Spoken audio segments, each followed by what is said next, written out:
moving averages. They're going towards the moving average. They're countering the overall trend. And what they're doing is they're closing what we call the gap. Now, the gap is the spread, the divergence that is created from the previous breakout or trend. So you always got to look at the highest point, which is where the asterisk is, to where the 13 is, and you got to gauge that spread. If the spread is too tight, you don't have a good counter trend opportunity from the time you get in till the time you hit the trend line, that is your support point. It's too tight, you're not going to get filled. It's going to bounce on you.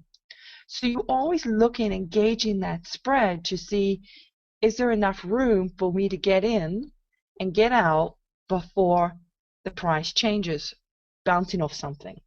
So we say, if you're going to scalp, the scalping strategy, and go for 3 ticks, which is our general rule of thumb for scalping, then you want to make sure you have at least 5 or more ticks from the point of entry before you hit or land on something.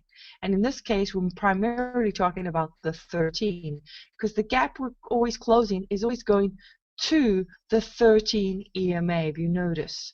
So let me clarify a couple more points on this you really need to understand, and then we'll get into the replay, and we'll do this real time. So if you notice, in the world of gap trading, sometimes it comes down, lands on the 13, and then bounces. Okay?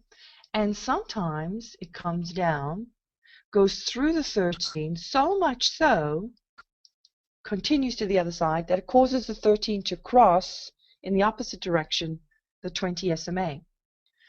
So we have a term that we use. One is called a retracement, and the other is called a reversal. We're reversing, we're changing direction. A retracement simply means, some people call it a pullback, it simply means we close the gap, we land on 13, we continue with the trend. So therefore it was so brief that the price just simply retraced and then continued with the trend. The reversal means we close the gap, but then we contrive to change the direction of the overall trend, so we reversed, starting with the cross of the 13 and 20. So every time we talk about reversals, we are always looking for that cross of that 13 and 20. Okay, so the 13 and 20 cross is what establishes whether you're in a reversal trade or not. If the 13 moving average and the 20 do not cross, you are not in a reversal strategy, you are in a retracement, and that means you have to pay more attention to the 13 and 20 as your support point.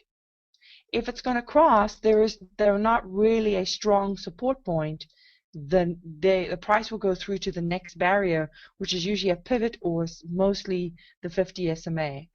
Okay, so you got to look at the next moving average where the price is going to land. So it's very important when trading counter trend trading that you are always looking for those two factors, retracement versus reversal. Now the other indicator we're looking for is the LINREG 4.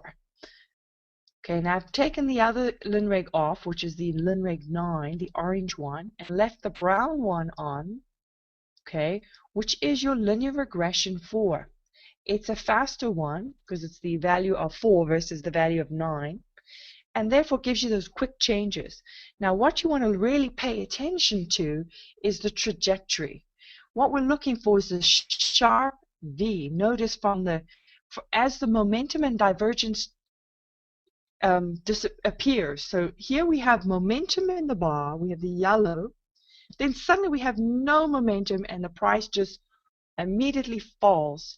So that relationship causes the LINREG 4 to give you that strong trajectory of that V.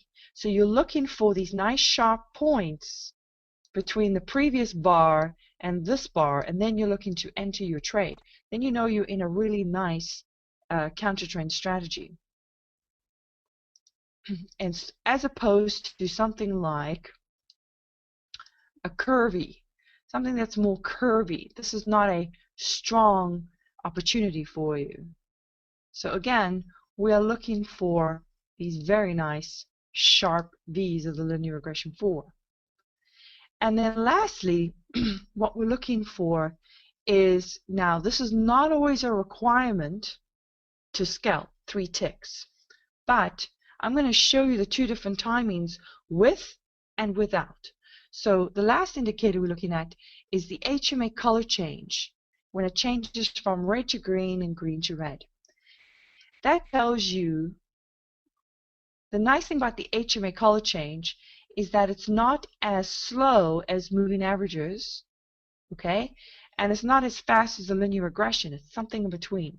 So it hugs the price, and it helps to add another layer to figure out what is brief and what is significant. What are quick changes and what are longer term changes.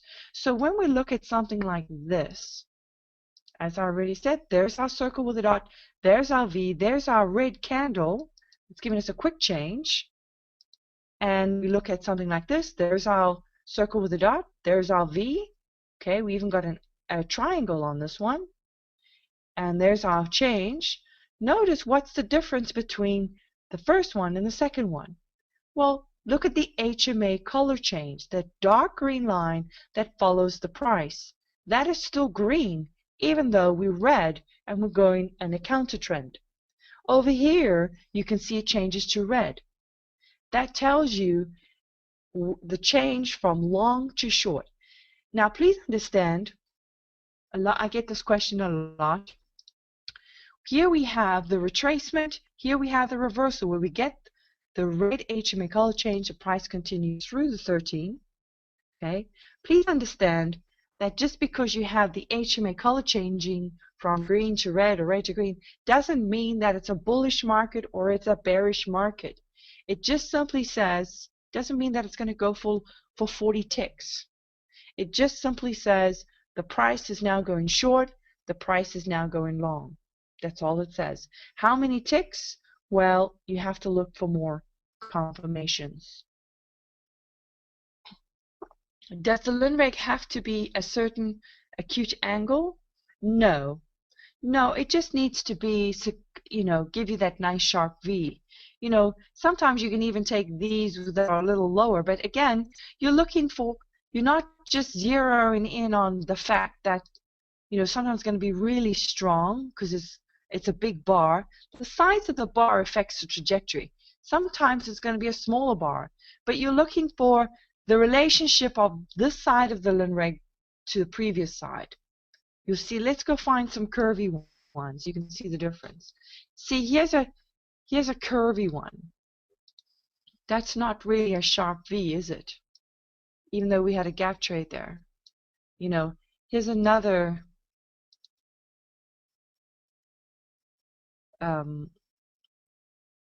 where is it? Curvy one. So you don't want the curvy ones. You want the ones that change significantly from the previous direction. Here's another curvy one. So when there's no, usually when there's no spread or the market's flattening out, it just curves. See, I wouldn't even take this one because it, if I was just looking at the Lundberg, because it's curvy.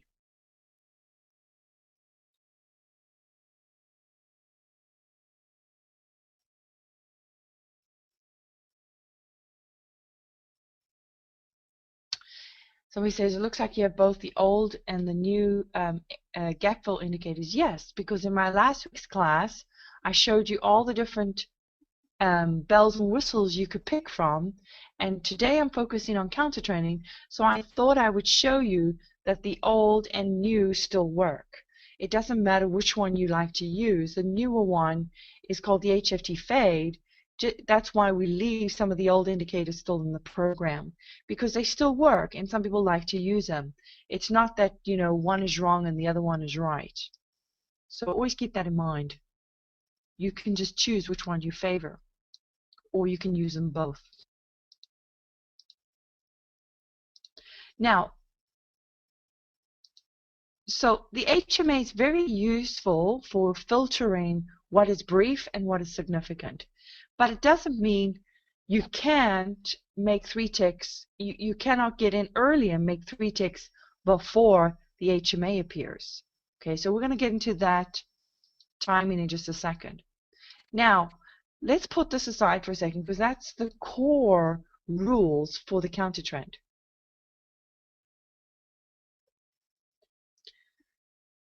Hold on one second. Some of you guys who weren't in my afternoon class, you're kind of jumping the gun. Hold on one second. Just follow me along. I promise you, I always take you to the promised land.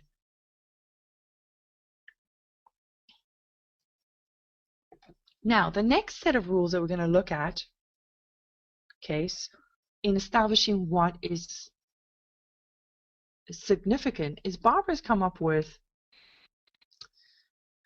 using overbought and oversold information to help you see what's truly a good counter trend opportunity and what's not.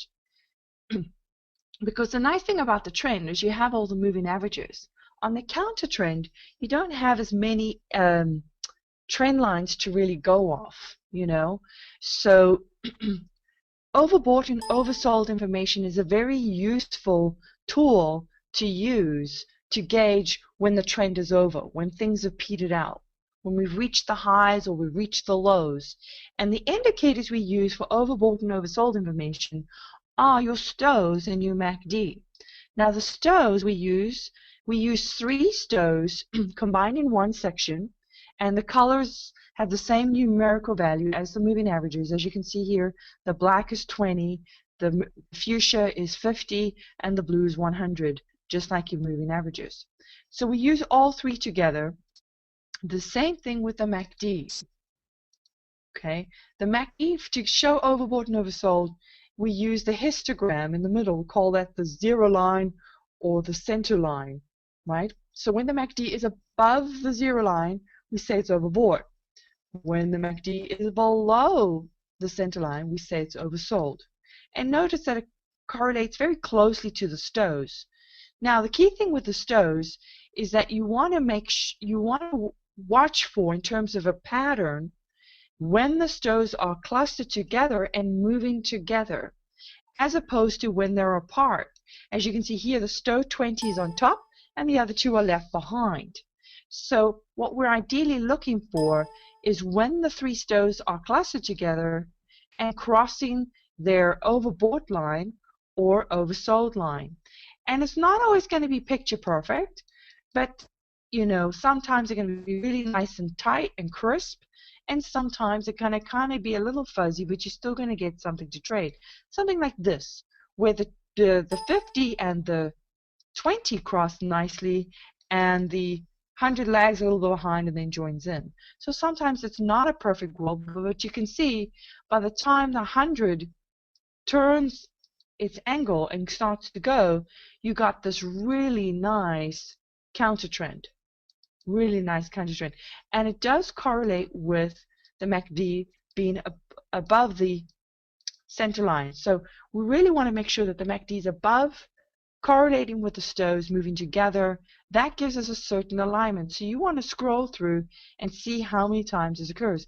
And sometimes they may go together, but they might be a little spread out. But they're still working together very nicely, and that gives you your nice counter trend. You can see those are your bigger moves.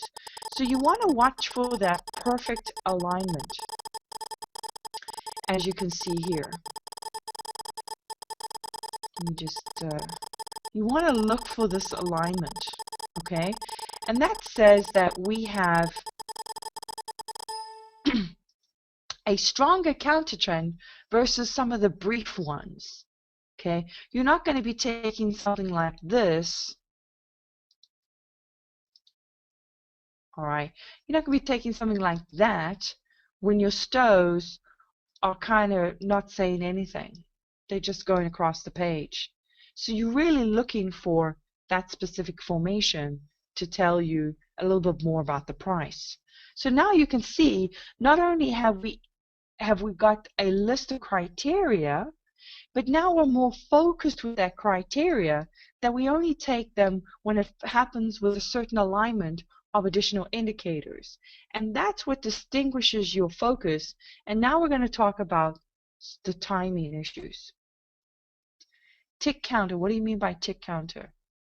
How do you use the overbought and oversold once you are over the R4 or the S4 and we're either chasing the high of the day or the low of the day? Well, that's a pretty good question. My recommendation is when you're at the R4, don't always above the R4, don't expect it to come down right away. And you definitely want to use that alignment, counter trending above the R4, because you can get so much momentum at the high. They're not in a hurry to come down. Most of the time, especially if they're above the R4 by 10 o'clock or 10:30, they're not going to come down until 2 o'clock. Nothing really significant. So you want to be careful counter trending against those strong trends. The same with the below the S4. Now the difference between the S4 is that there's two different relationships between being in the high of something versus being in the low. Remember, there's two different motives that drive the market: fear and greed. So greed, when we're in cloud nine, we don't want to come down. But when we're in fear, we want to turn things around. So at the S4, I wouldn't be looking to go more short. I would be looking for those stows to turn around and go back up. So I would be trading more the stows that are aligned to go up when we're below the S4 than I would be the stows that are continuing down, because once we're in fear and things are starting to crash, then there are certain elements that come in and want to turn things around and save the market from a flash crash. There's more incentive to do that than there is to come down off the R4, off the high. When we are riding high, there are certain hedge funds that can only go long and push it higher, and everything just goes higher and they kind of stay up there. And sometimes they'll stay above the R4 all day long until the next day. So you want to be careful with shorting above the R4. If anything, I tell people don't even trade. Maybe come and do the 2 o'clock reversal and then move on to another market, because they've already hit their benchmark. They've already done their 10 handle. They've already reached their target. The money's already spent. So you're trading with a handful of traders. You're not trading with the big boys anymore. Remember, you're the shadow trader. You're shadowing the big boy. You're the little fish that are getting a free meal off every time the big fish takes its bite. So if the big fish ain't eating, then what's the point? You only eat when the big fish eat. So if there's no big fish, then don't trade. You really have to remember this, otherwise you'll get HFT'd out of the market. Can you repeat what you said? Don't trade when? Don't trade when the price is above the R4 by 10:30 in the morning. Here, I'll demonstrate it. I think gold went above the R4 today. There it is. Look. See? Hasn't come down. Here, the R4 hasn't come down, and it's 12 o'clock. Let's see when it comes down. Oh, look. Here we are into the evening. Still hasn't come down. They don't want to come down if they're high. This is today's market. Let's go back and see when they broke the R4. There, they broke the R4 at 4 o'clock in the morning. Peter Piston has an agenda. So when they break the R4, you have to remember, you've got to be very, very careful. They're not interested in bringing the market down. They want to keep it up there as long as they can to, for certain there's a bunch of reasons, but I'm not going to go into that right now. But so coming short, you want to keep your trades, real specific when certain alignments appear. Hope gold stays up and keeps going. Yeah, well, that's another debate. Anyways, let's continue here because we've got a couple more things and then we're going to do some replays so you can see these trades in real action. So here's the problem. Let me show you what the problem is. This is where the flaws are. Okay, this is where the fake outs are. This is where we all get caught, and it happens to the best of us. I'm not a 100% trader. I will have days where I'm 100%, sometimes even a whole week where I'm 100%, and then you know, lo and behold, I don't get enough sleep, I have coffee, I'm too tired, I'm staring at the market too long, and I get caught, just like anybody else. You know, it's a numbers game. It's a law of averages. You just got to keep moving forward, keep going, and stay focused. Focus on your strategy and get your timing down to a science. So sometimes you have to re-go over your training and your replay just to refresh what your focus is. So let's take a look at some of the problems. So here we are. We've just covered the criteria. We're going through this. Let's go through the criteria as if we're doing it real time, and then we'll do it on the replay. So as you can see on the list here, we've just been doing the trend. We hit the high. There's the long wick, okay? Long wick or tail. There's the long wick. Circle the dot. Your Lindwig's just made a nice V. There's 5 or more ticks, and you start your counter trend. Now, you don't always have to wait for the HMA. If you're just looking for 3 ticks, you can just jump in off the circle with the dot, the long wick, the Lindwig V. You can get in on this bar and steal 3 ticks before you land on the 13. But the nice thing about the HMA is when it does come in, it tells you we continue in that direction. Notice that we have the stows, we have the MACD in the right place, the stows are nicely clustered together. So here we are, we're going to continue, and we have this very nice gap trade into reversal. And notice we went all the way from overbought down to oversold. So that's a very nice counter trend. You could have just taken your 3 ticks at the top. You could have stayed in and stayed longer, ridden it through the cross. You could have gotten in at the cross and traded the reversal. All of them are acceptable. Now you're moving along and you're waiting for your next one, and you're not going to trade this because it's the market's in a sandwich, the price is sandwich, so you wait till a better opportunity, and then suddenly you see, let's talk about this for a second. Suddenly you see an E, right? An EX shows a gap close. It's an arrow. So let me explain something to you. Just because you get an arrow doesn't mean this is a perfect opportunity. Some arrows are going to be really nice. Some arrows are going to be a total waste of time, which is why I always start with the Mel Basic template without the arrows, because I want you to learn the structure and the rules of the strategy first.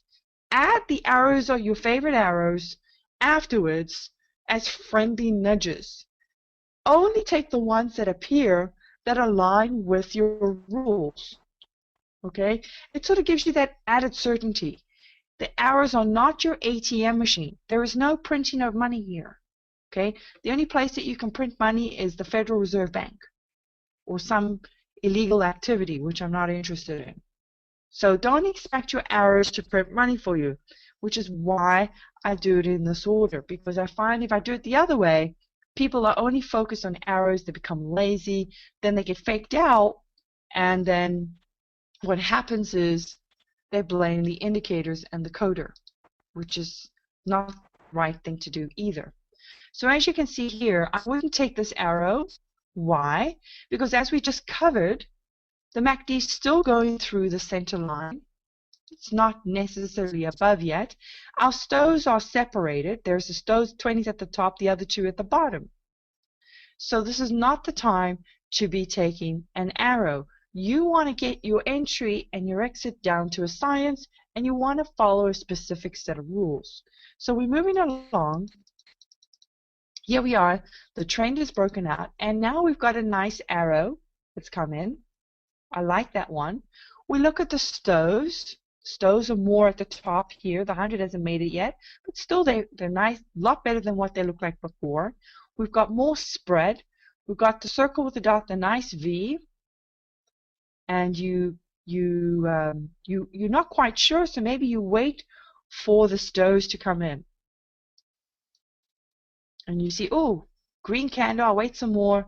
And then suddenly you see the HMA, and you can see I got in.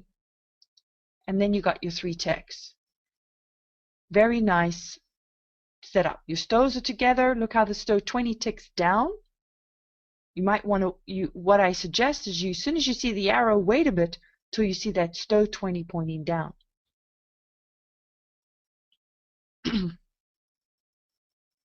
I'll explain to you the MACD in just a second. So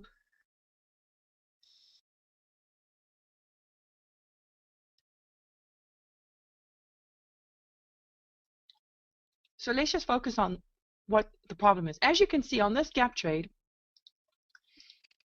does it really look any different from the previous gap trade? You can see your stows are nicely lined up. Your MACD is above the zero line, so it's in the right place. You got nice divergence. So we made a very nice 3-tick trade. Exactly the same as here. Your stows are together at the top. Your MACD is in the right place. And you got the nice divergence trade together. So if we talk about right side of the edge coming in with very nice trade. Now, here's the difference. Notice that with this alignment, this trade continues very nicely. You can make some significant price action on that. Now, here's the problem. A lot of you, if you are the confident, certain, experienced trader, and that's the goal here, we want to improve our certainty by getting our rules down to a science. That's what's going to improve your certainty. And the more you do it in the replay, the more certainty you're going to have. When you have certainty, you trade better. The problem we have is that we have certain traders that are very certain, and as soon as they see their opportunity, like I just did here, jump in and take their 3 ticks. But a lot of you are beginners or novice traders, I should say, and some of you have been off and on traders and lost some money.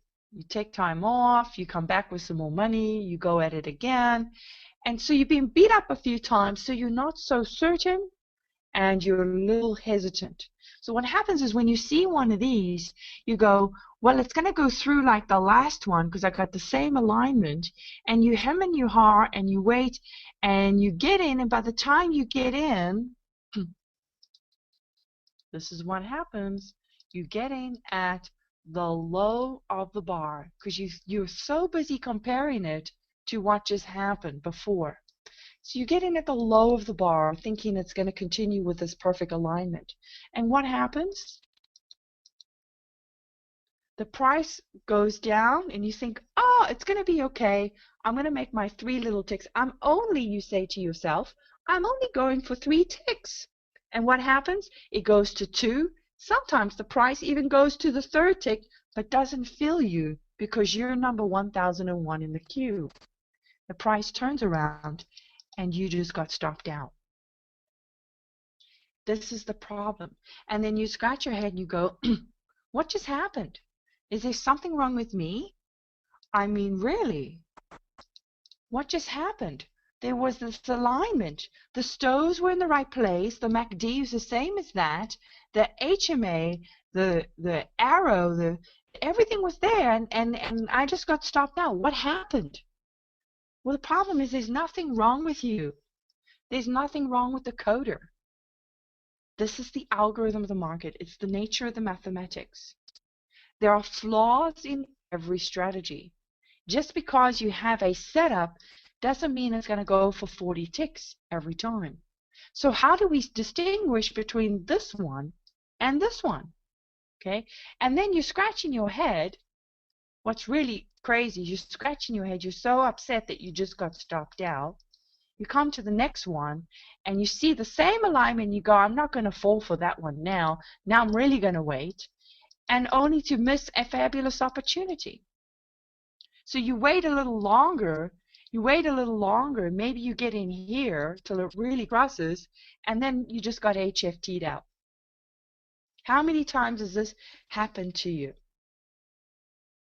Do I like the colored MACD? Yeah, you can use the colored MACD. You can lose a lot of the extra indicators. The only reason I don't put it all on here is because I'm running a lot of stuff. I'm running Segredo, I'm running Ninja, and I'm running the class. So it eats up a lot of resource.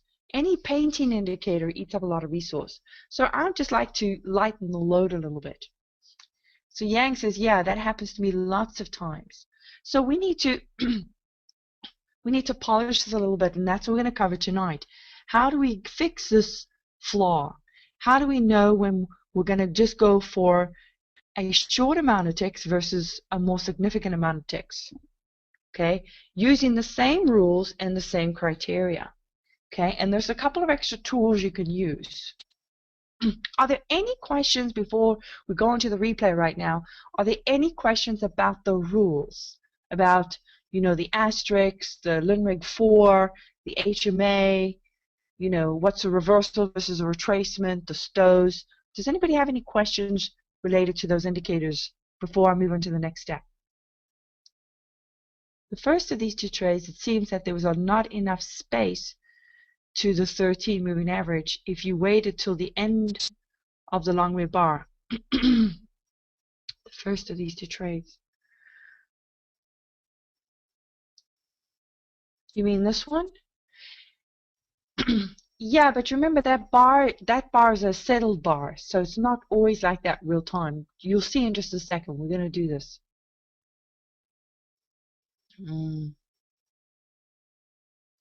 Please explain more about going through the MACD center line. Is it because it is neither overbought or neither oversold? Explain more about going through the MACD center line. Well, remember, the MACD center line wants to know more about the MACD center line. When the MACD, the reason why you don't want to counter trend here, you would never counter trend here. Okay, you would never go with these red candles. Why? Because when the MACD is going through the center line, it is moving from the previous over sold position to overbought. And when it's going through the center line, there's usually a lot of momentum. There's a lot of teeth in the market. So the direction is so strong as it's moving through that barrier, as it's moving through that target, okay, that countering that would be a big mistake.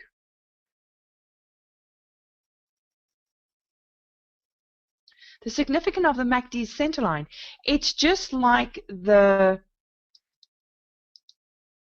it's just a benchmark. There's no more significant. You see it's at the point of 0. It's just like I draw a line in the sand and I say this is the yellow people stand on this side and the green people stand on the other side. It's just a line in the sand. There's no real more significance than this is the line of the sand, and below it we are oversold and above it we're overbought. You know, if you want to measure something, you have to draw a line in the sand to measure it by. So it's the same as the purple line, which is the 20 line on the stows.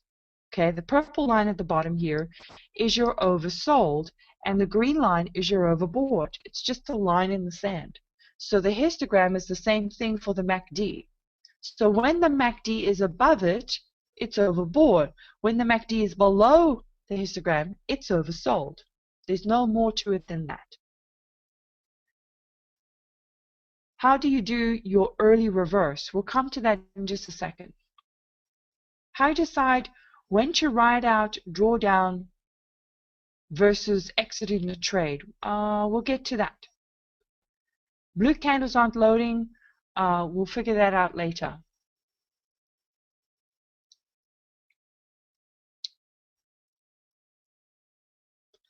Okay.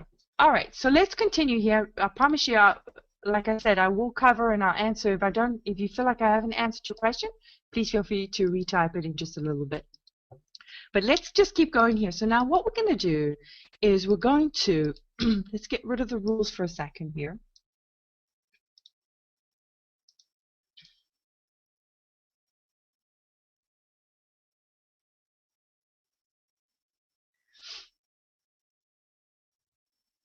We're going to get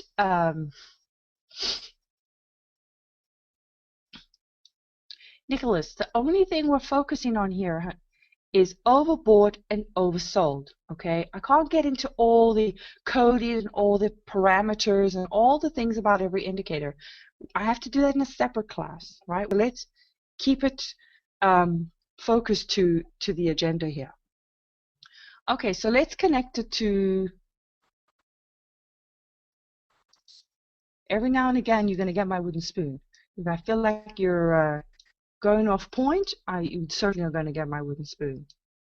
All right, so here we go. So let's disconnect from the market.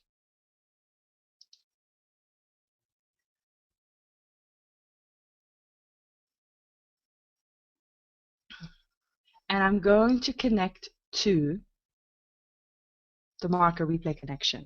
Now I've already downloaded this marker today. I'm going to look at for specific entries.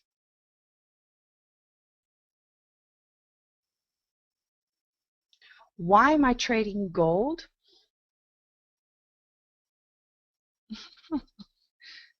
Gail says it's a ploy. These engineers like wooden spoons. Yes, I know. We all like a good spanking once in a while.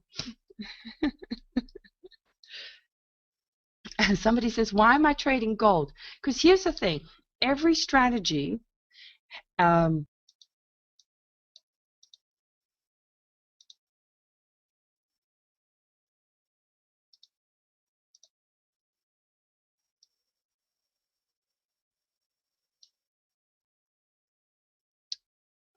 somebody says, good, I was going to ask if the TF is a good one. Okay, so let's compare it to something like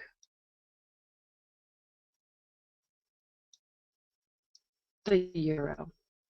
Okay, so when you look at the trending versus the counter trending, you'll notice in gold that the volume for the trend, okay, and the volume for the significant counter trends, the price action is pretty much equal. So there's the same amount of volume in one direction as there is in the other direction. It's pretty much equal. It's, you know, as long as things line up. You know, as you can see here, the stows are lined up and everything like that, versus something like this where it's still in the middle of the trend. Nothing's really significantly lined up. So we're not comparing that. We're comparing the real obvious moves, right? So if you compare that with something like euro, which is a trendy market, markets that are your currencies and markets like your natural gas, you can see that when things line up, look at my stows are at the top, the MACDs at the top, your counter trend is not the same volume, the same amount of price action as your trend. That's why we say they're trendy markets. So trying to do your scalping, your 3 ticks on your counter trend is not a wise move to doing trendy markets like currencies and natural gas. So even though your stows align and your MACD's in the right place, doesn't guarantee you're going to get filled. But if your stows align, your MACD's in the right place, and you got the right criteria, in gold, you're going to get just as much price action on the counter track as you do on the trend. That's the reason I use gold and crude oil for counter trending, which is why Barbara trades those, because she's a counter trend trader. I'm a trend trader, so I focus on the currencies more. I go with this price action as opposed to the counter trend. Now, if I do decide to do a counter trend, I'm only going to do it when I see, this is the wrong time zone here, I'm only going to do it, this is after hours, I'm only going to do it when I see a reversal. That's the only time I'm going to counter trend. Let me go back to the morning. Here we go.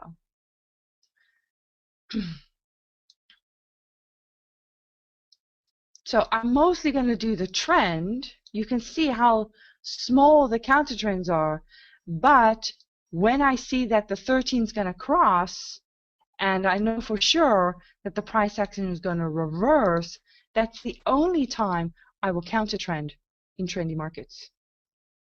When is the best time to trade gold? In the mornings, 8 to 11. You can trade some in the afternoon, but it's not, you know, and you can also trade gold in the evenings as well. It's pretty much, there's not as good activity as there is in the mornings. It's not, it moves a lot more slower, but it's a nice market. You get a lot of volume in gold, just like you do in crude oil. All right, so let's let's take a look at a couple of trades. Work with me here, and we're going to, I'm going to fast forward it to specific trades that I've chosen to demonstrate what the rules we just covered.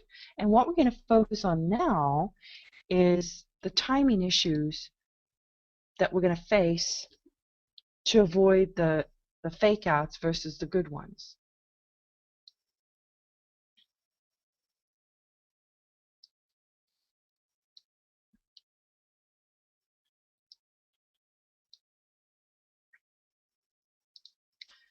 And to do this exercise, I'm also going to bring up the 3-minute chart.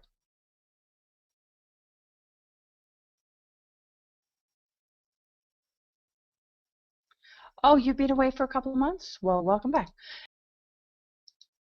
We just made a trend, and what do you notice? First thing to appear is we have a couple of arrows. We have a couple of asterisks to confirm that the highs are there. These arrows are the HFT fade, the triangles, and what they're saying is the HFTs have been in the market and they're now going to fade it. We're now going to close the gap after the HFT. And notice the long wicks, okay? So already we have the circle with a dot, the candle with a long wick, okay? We've got 5 or more ticks before we hit the 13. And now the Linreg 4 is starting to make that nice sharp V. See the change of trajectory? So let's take a look at this, and we're going to, the only thing, if we're talking about the stows as we were before, the MACD is in the right place. It's in the overbought area, okay? It's above the center line. But when we're talking about the stows, they're not quite perfectly lined up. Can you see that our stow 20 essentially is flat? Now, it's very important, I think, so you don't get caught in leftover momentum. If you're going to use the stows, make sure that the stow 20 is ticking down. It's pointing down. So let's see when that shows up here. So we're just going to push play here. And so stow 20 hasn't pointed down yet. Notice our arrow just came in on our 3-minute chart, and it's starting to go red.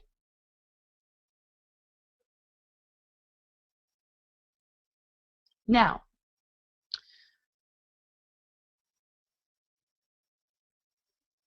I'm going to show you a couple things in terms of timing. Would you consider the stow 20 a priority over the others? Yes. Your stow 20 is definitely a priority over your 50 and 100. Remember, you can actually trade with just the stow 20, and we've done this in the past.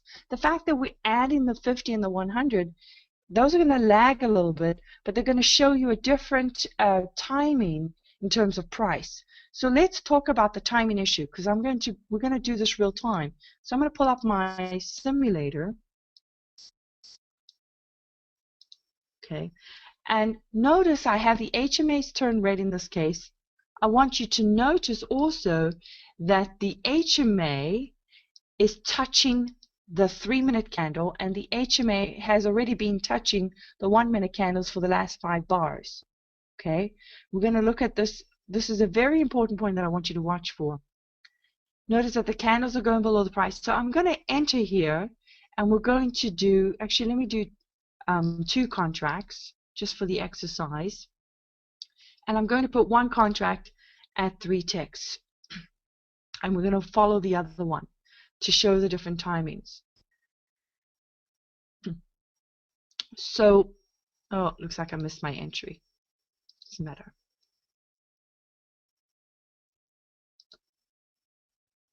So,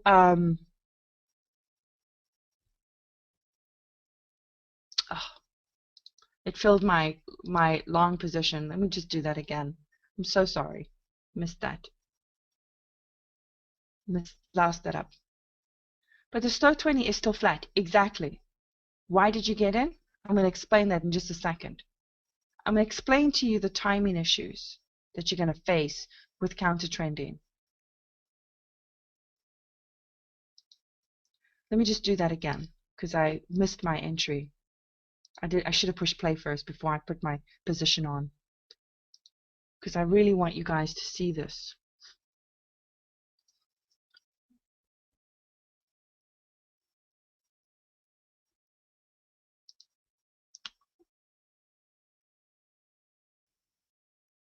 When it comes to counter trending, just waiting for it to load here. Okay. When it comes to counter trending, there's different timings of your entry. Now, initially, when Barbara first taught the gap close, right, the rules were basically didn't include the HMA. The rules were just the circle with a dot, the Linrate 4, 5 or more ticks, long wick and long wick or tail. That's it. It was mainly these 4 rules. It didn't even include Stows and MACD. That was it. That was all scalping was. And as soon as you saw the circle with the dot, the V with the Linrate 4, you can jump in. I'm going to push play. I'm going to show you. And you can steal 3 ticks. So you're basically getting in on that quick change, and you can steal your 3 ticks before the price hits the 13. Now, doesn't mean you're not going to suffer a little risk. You can see the price is going to go against you a little bit, but ultimately, because you're on the counter trend, you're going to get your 3 ticks, as you can see, very quickly. Notice that we got our 3 ticks before we land on the 13.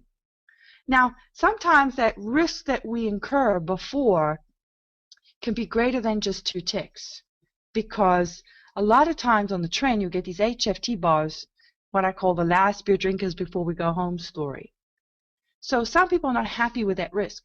So to add, to filter some of that out, Barbara added the HMA. She said, okay, don't get in too early, because also what happens is, this is what happens.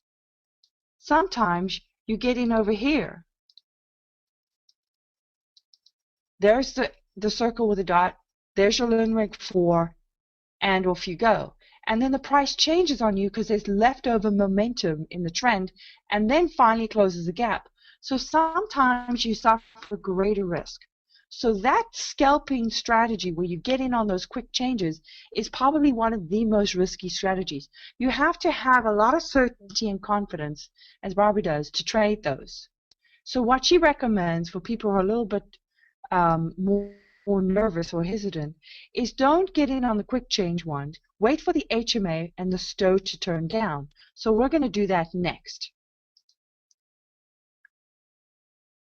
So you don't have to wait for the candle to close with the V when the V is forming. Yes. Good question. So how do you confirm a reversal on trending markets to enter a gap trade? We haven't got there yet. You're 3 steps ahead, honey. We're not on reversals yet. We're still on the closing the gap part. We're going to get there. I promise you. I'll take you to the promised land. Just hang in there with me. So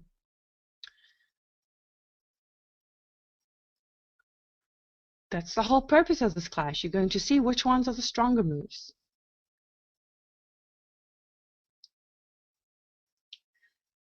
Okay, so here we are.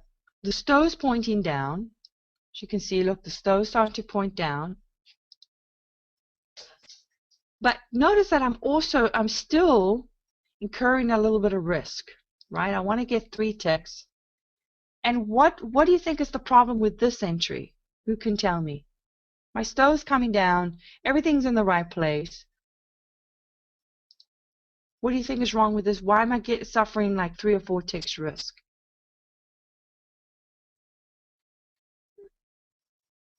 Cleanses up. It's bouncing off the 13. Exactly. It's bouncing off. Notice the timing of my entry. So if I wait for the Stow to turn down sometimes, by that time on the 1-minute chart, I've landed on the 13. So if you look at this timing, you will see that you're trading into a support point, and it's going to require more momentum to come in the market to get through that support point. It's like landing on the moon. I call it landing on the moon. Because we've just completed the gap trade per the 1-minute timing, the price has just landed on the moon. When you land on the moon, you don't just land. You land, you bounce, you land, you bounce, you land, and then you finally settle. Okay, that's the relationship of the gap close on the 13.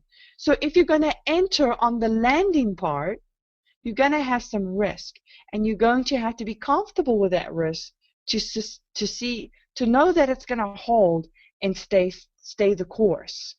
If you're not comfortable with that risk, then don't enter on the 13. Wait a little longer till it crosses and you're in the reversal part. But let's look at something else. If we look at the 3-minute chart as our guidance, we want to know, okay, if we stay the course here, we want to know, is it likely going to continue, or is this price going to bounce on me? Is this a retracement, or is this a reversal? Okay, so this is the question for you, Michael. Is this a retracement or is this a reversal? Well, what really helps you to see that is by having 2 time frames up.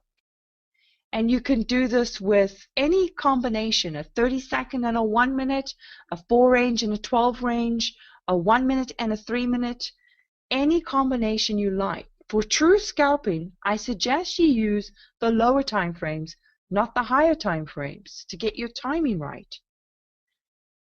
When you use the higher time frames, you use that more for here, as the 1-minute did for the gap trade. So what we can establish is that the 3-minute is now in its gap trade sequence. The circle with a dot appeared. There's the asterisk, okay? The candle with the long wick, the 5 or more ticks in divergence before we land on the 13, the Lundberg 4 makes the sharp V, as you can see. And all we need now, it's already started, the next thing to come in is the HMA color change. So what we can watch for is the 3-minute HMA color change going to happen? Are we going to stay the course? What we already know is that with this probability factor, is that the 3-minute is going to close the gap. That gap close, Michael, is what causes the reversal. Okay, in all markets. So here's the rule of thumb. You don't need to rely on a Stowe. You don't need to rely on a MACD. You don't even need to rely on a fractal to tell you if you have a reversal on your hands. The best way to know whether something's going to stay the course is, the rule is, gap trades on a higher time frame cause a cross of your 13 and 20 on a lower time frame, provided it closes the gap. So you need that criteria there to know if it's going to stay course. So let's actually continue this gap trade and see how much it closes. There we just made our 3 ticks, even though we entered on the 13, and how long it takes for the 3-minute to close the gap. And remember, it doesn't close the gap till it lands on the 13. So I can actually get predictive and go, okay, the 3-minute 13 is at 1317.3. So I'm going to put my position at 13.7.3. And if I want to be a conservative, let's not be greedy and go for the last tick. Let's put it at 1317.4. And let's see if the price for my second contract will come down and make it to 1317.4. With the candles below the HMA as another indicator. With the candles below the HMA, yes, the candles below the fact that the position of the candles are below the HMA are a huge factor in giving you the certainty that it's going to stay the course. Now, when the HMA actually turns red, that's even more. But look at this extra price action we're making based on the fact that we have the criteria for the 3-minute to close the gap. That's what we're comparing here. And there, we just made $160. Okay, and it's not over yet. Notice that the 30, it hasn't even touched down yet. I missed the first class today, still at work now. Are we covering the same material? Yes, we are. So I'm going to speed this up a little bit for you. So I could have stayed in a little longer. Because now you can see, look, if you look at the 3-minute, the HMA's just turned red. So, and remember, now it's only touching down. And are we not crossing here on the 1 minute chart? Okay, and as you will notice, and what's really nice is if there's a lot of divergence on the 3 minute chart, you're going to get a much stronger cross. But most of the time, you're going to see the price is not only going to land on the 13, it's usually going to go through to the 20, and that's what's going to give you your cross. Okay, so at this point, you know, we're trading the price going through the 13, causing the 13 to cross the 20, give you that reversal, and the relationship is, it's all about the higher time frame closing its gap, and you're trading that spread. You're trading from this point to the basically where the 13 lands and pushes through. Usually there's so much momentum, it never just lands on the 13 on a higher time frame because of the algorithm. It'll do it on a 1 minute chart, but most of the time it will land and go a little bit through, and there you can see is your cross. So that is the answer. Gap trades on a higher time frame cause a cross on a lower time frame. Okay, the fact that you got the MACD in your stows, that's just showing you your counter trend is likely to be there because we're overbought. We've been overbought for a while.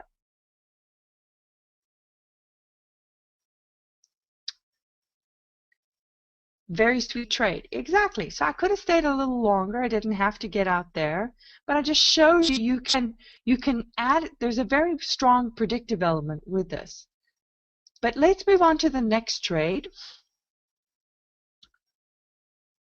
And because there's a couple more things we want to look at. Again, remember, we're focusing on the criteria so we get our entry down to a science.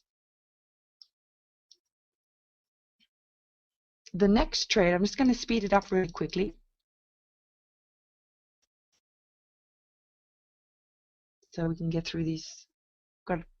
Hang in there with me. We've got 4 more trades to do here, and then we'll conclude everything. I'll tie it all together for you so you'll really connect the dots. Now let me just pause it for a second, because with the Segredo, before I go into this next trade here, the nice thing about the Segredo quants is if you have a workspace like this,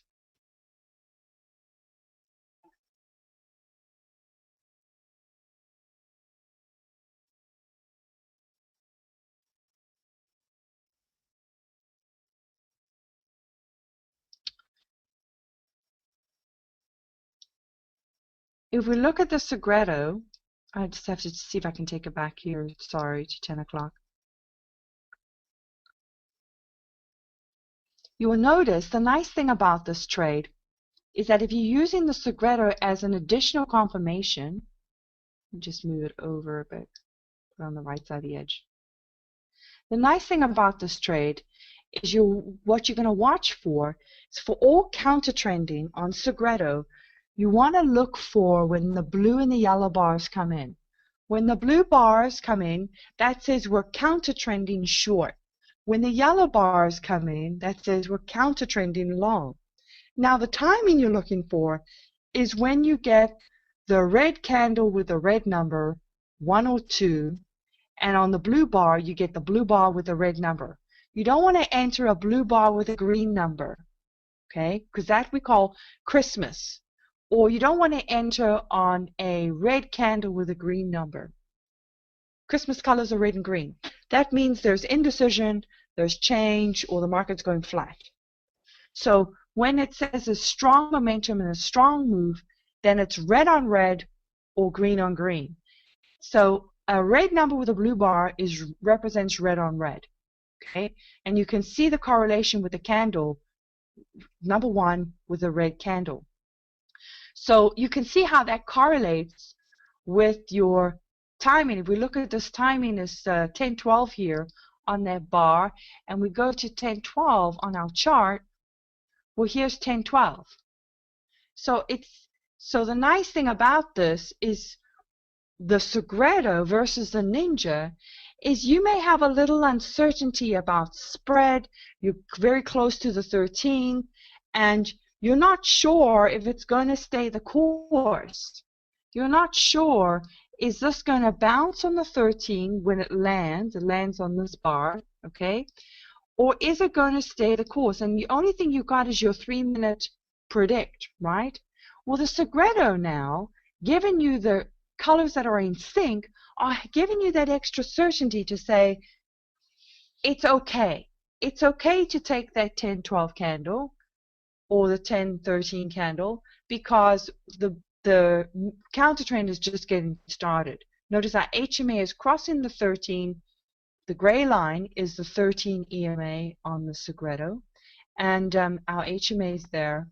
And that crosses current to say that it's a good gap trade. So that's what the blue in relation to the HMA cross represents. And you'll see the same on the yellow with the green going long.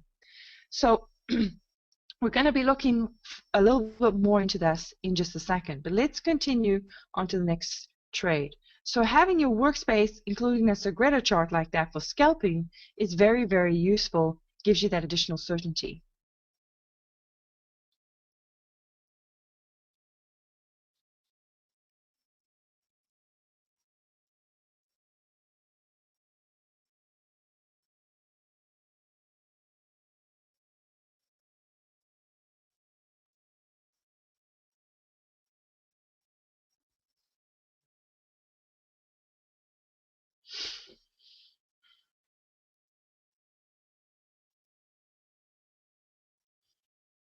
So let me just fast forward it here.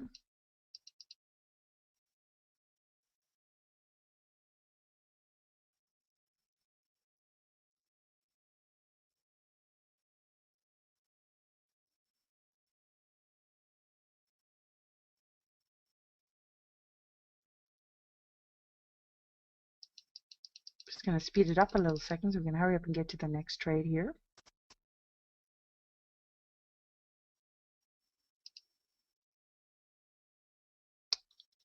Shoot, just missed it.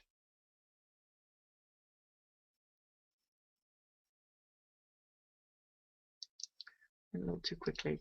Sorry. Spare with me 1 second here.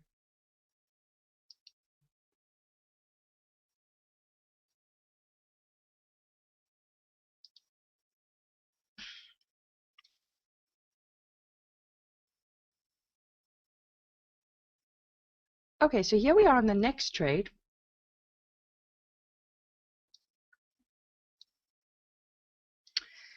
As you can see, the price is still going up. Now, we're starting to get that long wick, right? Now, what I want you to notice, I want you to see something that's very important here. Notice on the 3-minute, can you see that the HMA hasn't caught up to the price? The price is going ahead of the HMA. Previous bar it's caught up, but it hasn't caught up the price. The 1-minute, however, is caught up to the price. Can you see that the HMA is touching the candle? The stows haven't made it all the way to the top. The stow 20 is pointing up, so we're not quite ready yet. But when you see the HMA is caught up to the price versus not caught up, then that pretty much says the trend is coming to an end. It's time to start changing direction.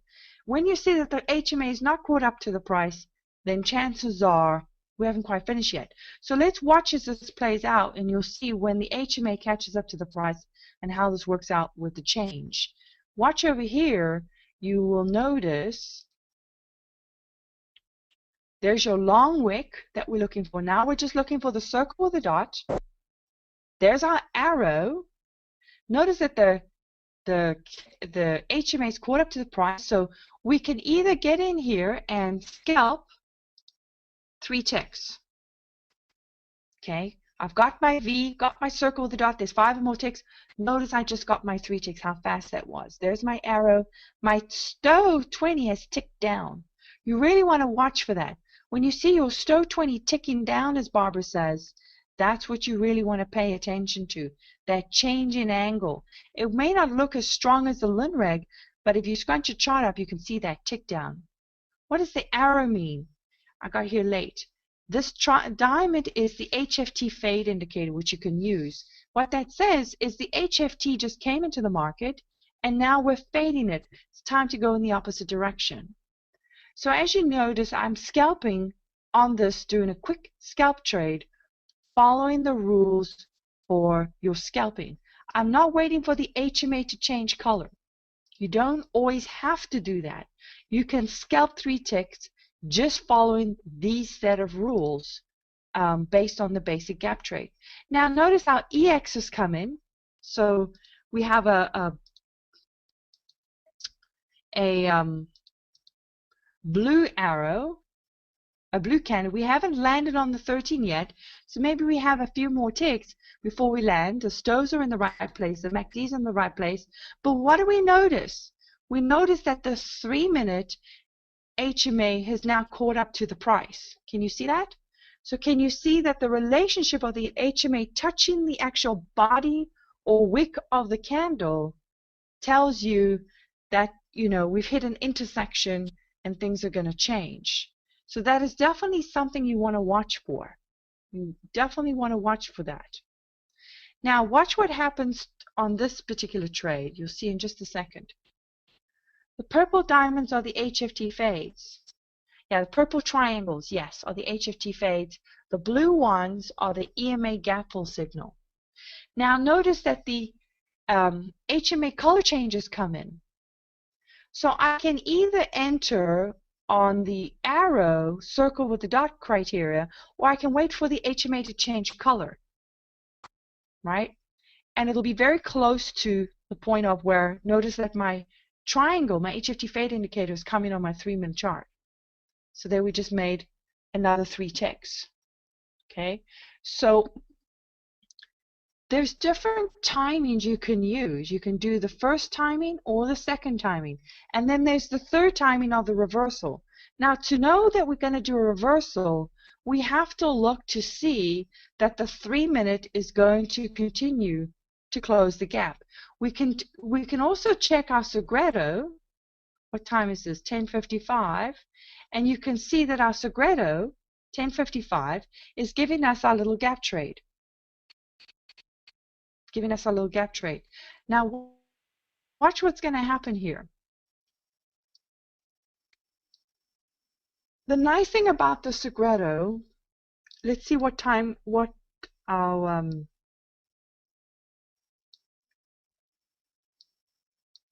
sorry, I just want to do this so you can see it all real time.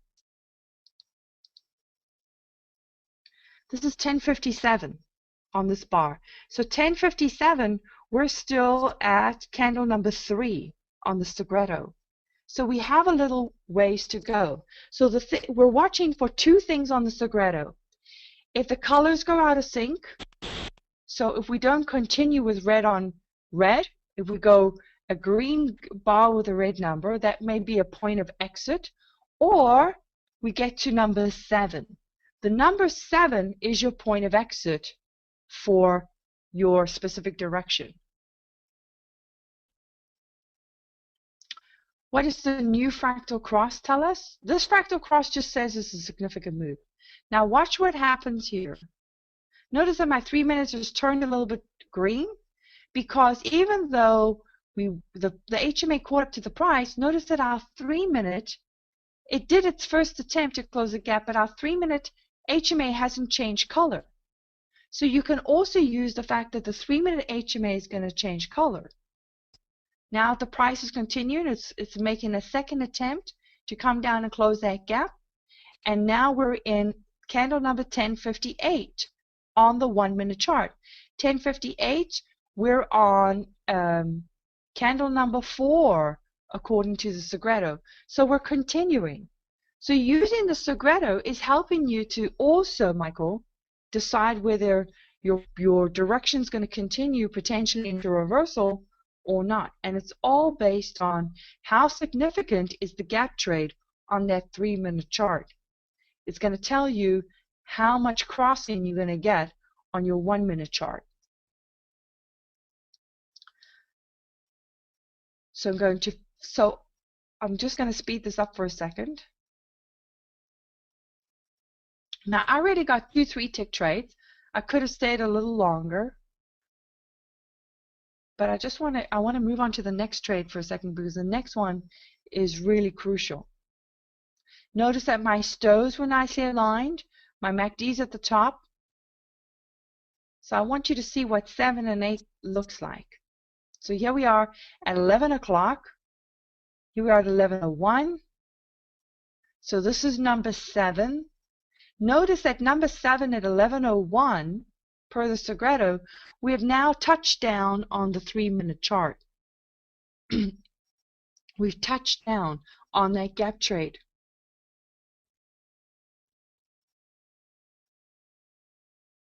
And then we'll get to number 8, which is 11:02, which is giving you your reversal, crossing of the 13 and 20, and then things start to turn around because the 3-minute chart is not ready to reverse at this point. All they did was successfully close their gap, so things will turn around.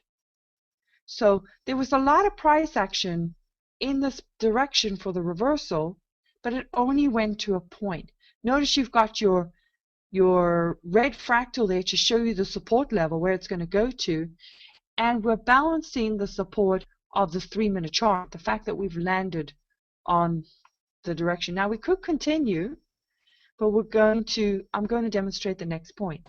What about the V on the 3-minute? It's not a nice V. I wouldn't worry about the V so much on the 3-minute. Remember, the V doesn't have to be a point. When we talk about the V, we talk about the trajectory. What I'm talking about is this trajectory of the Linreg 4, this part here, in relation to the previous part. That is creating a 45-degree angle, or a V. So I wouldn't worry about that, because the 3-minute is a summary of a whole bunch of price action. So from candle to candle, the Linreg 4 is going to change shape. But you're making your scalp within the bar. So you're just looking for that current candle.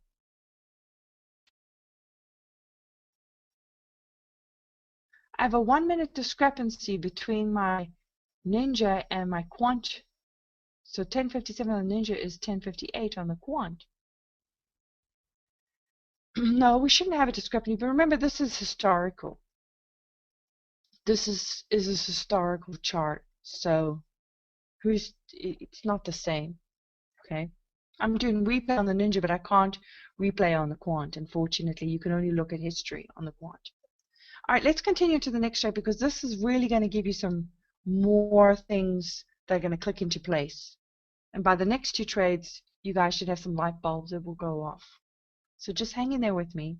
So I'm just going to fast forward for a second.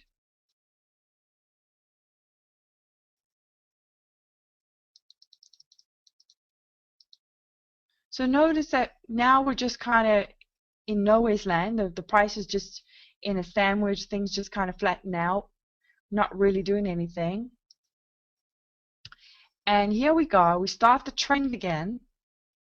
Remember, as I said, you're not just going to take an arrow because you think it's the right thing to do, right? You want to look for your main criteria. You want to make sure you have enough spread to get there. In this case, I wouldn't take this arrow. Why wouldn't I take it? Because it's too tight. By the time you get in, you're already on the 13. Against a trend like this, notice your stows not pointing down, they're pointing up. We're not ready to go, and our 3-minute is still green at this point. So let's take a look. And also, if you look at our Segredo,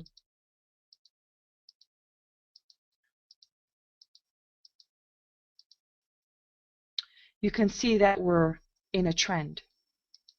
So now we're going to get to the next part.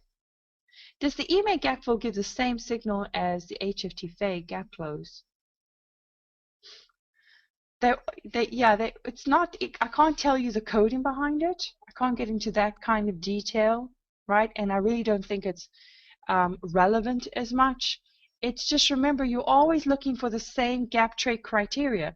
So they're helping you to see this criteria. That's the purpose of the arrows.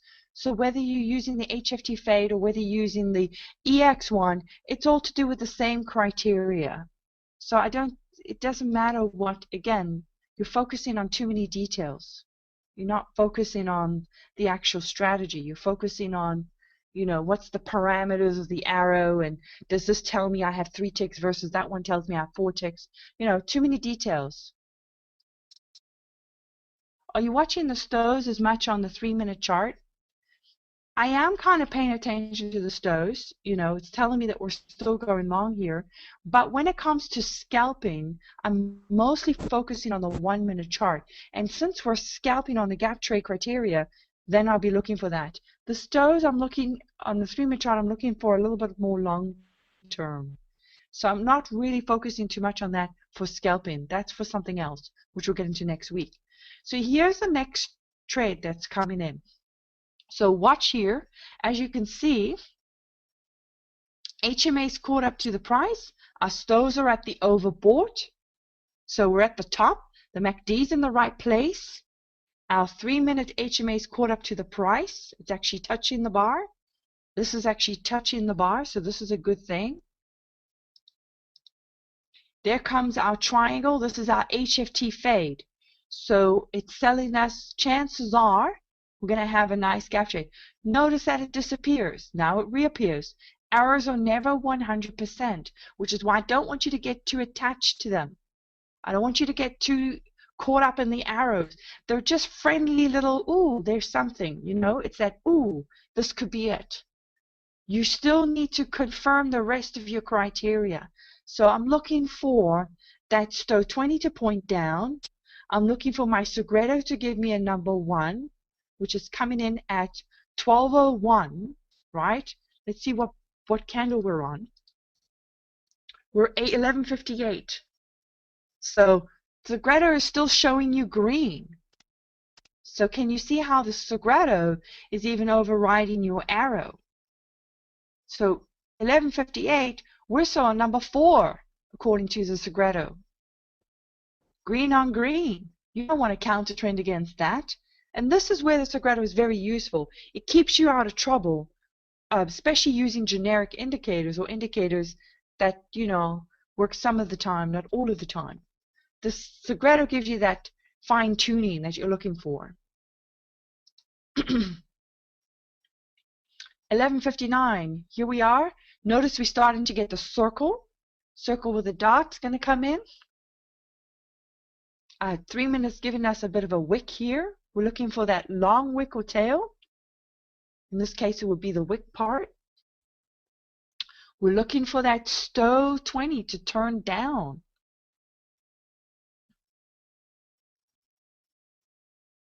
Just going to speed it up a little bit.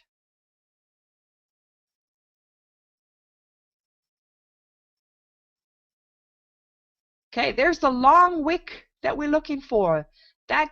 That's when you should be going ding, ding, ding, ding. It's coming now. It's looking like it's going to come very shortly. Look at your stow 20 is starting to turn down. Now we need the circle with a dot. We need the Linrig 4 to give us a red V, and we need a red candle to come in. So according to our Segredo, we're at number 6, so that's good enough. If I see the red come in, or number 7, then that says there's our circle with a dot. Okay, so I'm going to actually, oops, I missed it.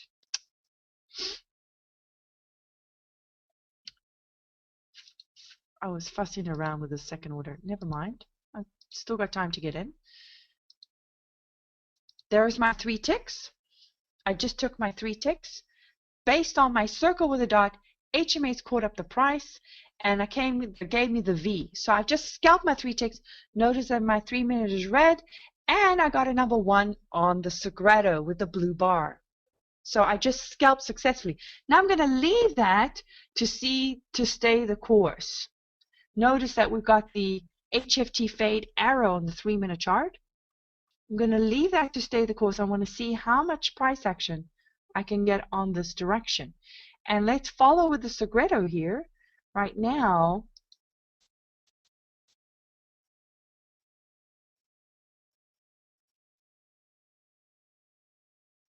it looks like, well, we're cheating because we're going ahead on the Segredo. But let's follow this. I'm going to speed it up a little bit. Because now what information are we looking for that's additional? Well, we're looking for, because we're already in the profit. The nice thing about these is when you're really looking for those nice reversals as opposed to just stealing 3 ticks on the scalping part, you can stay in the trade because you're profitable still. You know, unless you're not profitable. But because we're in the profit, there's no reason I have to get out. I can always just get out any time. I can always say, oh, I just landed on the brown fractal or the 20 SMA, I'm at support. I'm going to take this profit before it bounces and I'm going to take my profit. So now I'm at 130 bucks, right? The 3-minute hasn't landed on the 13 yet. Okay, my 20's turned down. These stairs are still going for it. And if we look at this bar, we're 1203. And on the Segredo, we're only on candle number 3. And we're still red on red with a blue bar with a red 3 number. So now, like I said, I can take my profit here. I can land on support. We're just closed gap. We just touched down. And I can take my profit. And this will be a very comfortable place to take my profit. And you'll see now, because we're landing on support, you're going to see a little bounce coming. You'll notice that Christmas will come in a little bit on the Segredo. It's going to show you the red number 4 with the green candle. All that's doing is it's showing you there's a little change, a little indecision there. Okay, there's the bounce. There's the Christmas. Okay, notice that and that's because we've landed on support. It's that landing on the moon. But now I want to decide, do I stay the course? Well, if I look at this is where the Segredo really helps you. If I look at the bars at the bottom of the Segredo where the Christmas comes in, notice that we still got the blue bars with the red number on this. So I might decide I'm going to stay on this particular trade. Notice that my 3-minute candle is still below the HMA, and I might decide I'm going to wait to see if the 3-minute HMA changes to red. Now remember, you're in profit. So if this all turns to green, I can always get out. I haven't lost anything. I'll make less profit if it turns, but I haven't lost any money. I've already taken 3 ticks off the table. So there, my 3-minute HMA just turned to red. So notice that its 13 is flat, stows are pointing down, these stows are pointing down, and my Segredo says, oh, we're going to continue red. We're starting a new number 1 red, and now we're going from blue to red, which means we're going into the trend part, the developing trend. And so now I'm really in the profit zone. Now I'm looking for a next support point to get out on. Usually, the 50 SMA is a very good place. So if I see my prices at 1319.5, I can say, okay, I'll put it at 1319.6. I'm not going to be greedy. That's a support point. I can take it out there. It could go lower, but that's another great place to get out if you're looking for a place to get out. Or alternatively, I could say if I'm using the Segredo, 12 or 8, we're on number 3. I'm going to wait till we get closer to the number 7 or Christmas around 7. So I could stay the course and get out by 7. Once upon a time you commented on that a particular set of fractals were good indicators for gap close and the other set was better for the trend trade. That's a good question. The fractals you want to use, and that's a great thing, if you don't like all these lines and you want to just have the gap trade fractals, all you have to do is remove the brown and the turquoise. The gap close fractals are the red and the green. Okay, because the gap trade starts after the trend. So if you just go to fractals, you leave the red and the green and you take the brown and the turquoise one off. So I can remove those.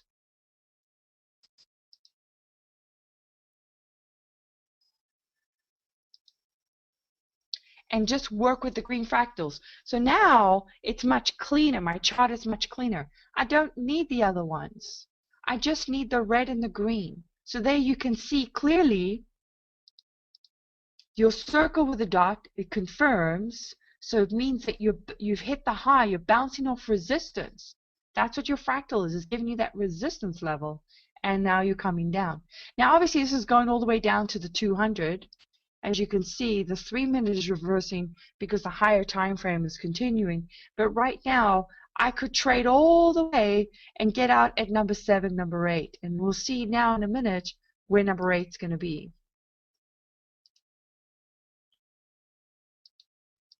So this is the Segredo really helps you to grab more price action and have the confidence to stay the course.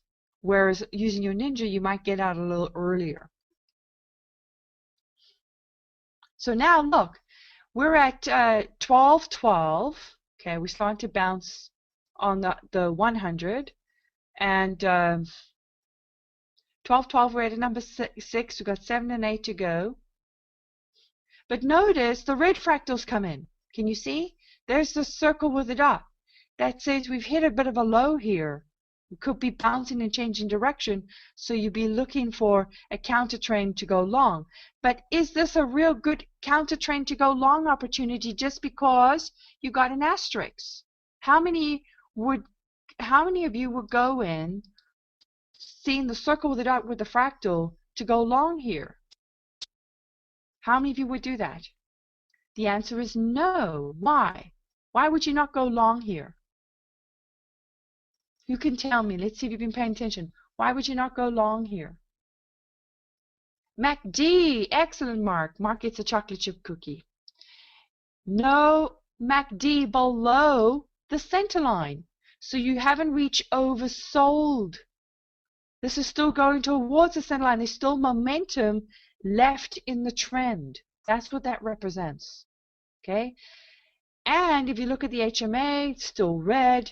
You look at the fact that these stows are still coming down. This stow hasn't ticked up yet. So just because you get an asterisk to confirm low, it's not enough. Okay, you have to have 3 or more indicators, the more the better, in alignment before you have a high probability move. Just because one indicator gives you a flash doesn't mean you're good to go. It just means there's something there. That's all. Now you got to wait for the rest to come in. Okay?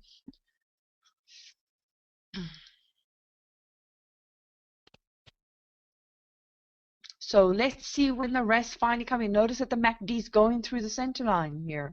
The blue's coming in. Just going to fast forward a little bit. And finally, circle with the dots coming in, and we're closing the gap here. And you will see that your Segredo is coming in with your yellow number 1. So it tells you not only when the trend is over, it tells you where your new opportunities are for your gap trade in the new direction. There's your EX, your HMA, there's your fractal that you need to use, Ed. There's your red fractal for gap trades. So gap trades, you only need 1 pair. So if you want to clean up your chart, just use the 1 pair. If you're focusing on trend trades, you use the other pair. Is that clear? So you don't have to use everything if you want to stay more focused. Now, let's move on to hang in with me, guys. I got 2 more trades. We've got another 10 minutes to go because the next 2 trades are the most important ones I wanted to cover for tonight.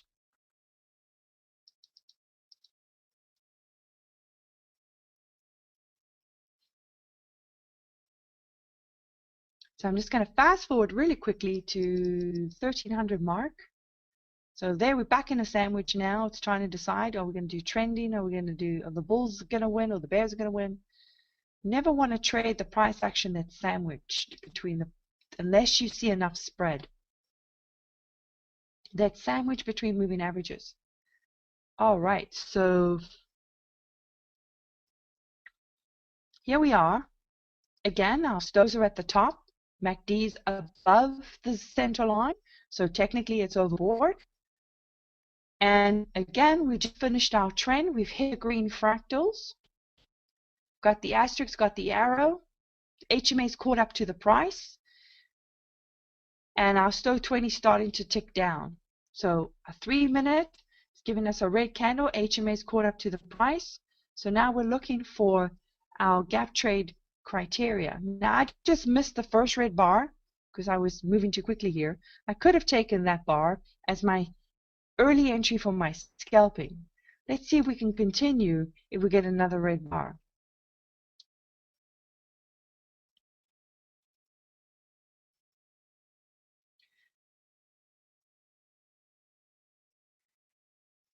Let me just fast forward the Segredo here so you can see the Segredo in correlation. Oops.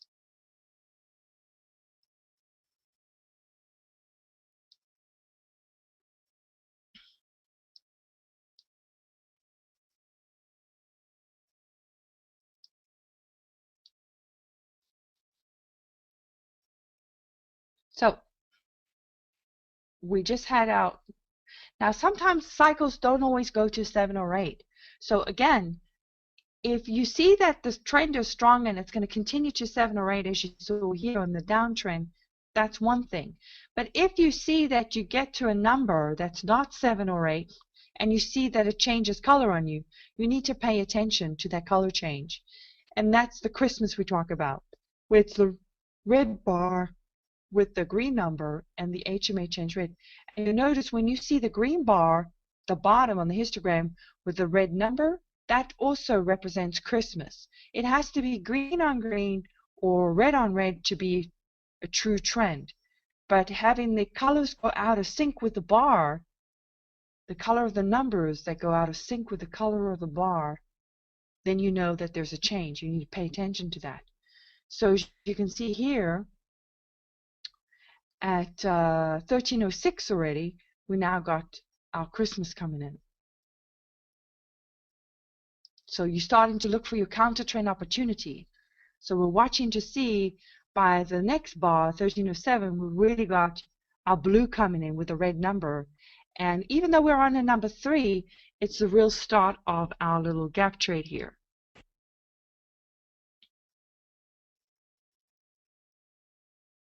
Now you're going to watch what happens on this because, oops, just missed my position.